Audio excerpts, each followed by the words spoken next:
இன்றைய மூலிகை பதிவுல அடுத்து நம்ம பார்க்க இருக்கிறது தொட்டால் சினுங்கி, தொட்டால் சுருங்கி, தொட்டால் வாடி.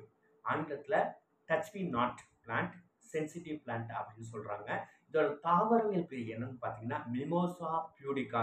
இது மற்ற மூலிகைகள் வந்து என்னென்ன மாதிரி விஷயங்கள வேறுபடுதுன்னா, குறிப்பா தோல் சம்பந்தமான பெரும்பாலான வியாதிகளுக்கு வந்து இந்த மூலிகை வந்து சிறப்பாக பயன்படுத்தப்படுகிறது.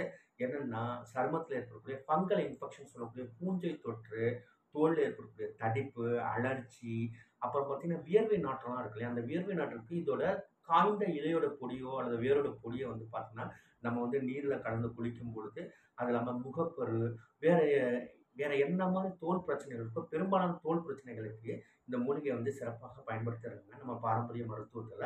2வது வந்து பெண்களுக்கு ஏற்படக்கூடிய பெரும்பாலும்னு சொல்லக்கூடிய உதிரப்போக்குக்கு வந்து இந்த மூலிகை வந்து சிறப்பா பயன்படுத்தப்படுகிறது.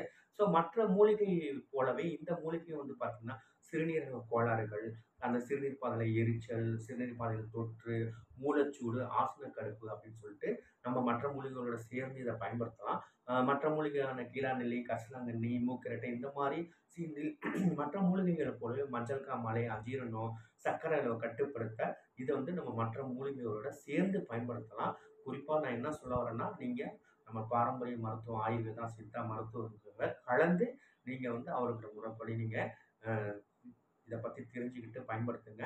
ஸோ வயிற்று புண் சரியாக வந்து இத பயன்படுத்துறாங்க. அப்புறம் நம்ம உடல்லாம் பார்த்தீங்கன்னா, ரொம்ப நாள் புண்ணு ஒரு குழி மாரி ஆயிடும். ரொம்ப இன்ஃபெக்ஷன் ஆகி, அந்த மாரி குழி போன்ற புண்கள வந்து பார்த்தீங்கன்னா, இந்த இலையோட சார பயன்படுத்தி குணப்படுத்தலாம். இது மாரி நெறைய அது நல்ல விஷயம் இருக்கு. ஸோ நன்றி, நன்றி. ஒரு விஷயம் இன்னொரு விஷயம் நான் என்ன சொல்ல வரேன் அப்டின்னா, காலையில எழுந்தவுடன் மலச்சிக்கலும், இரவு படுக்கும்போது மனச்சிக்கலும் இல்லாத மனிதன் தான் ஆரோக்கிய மனிதன்.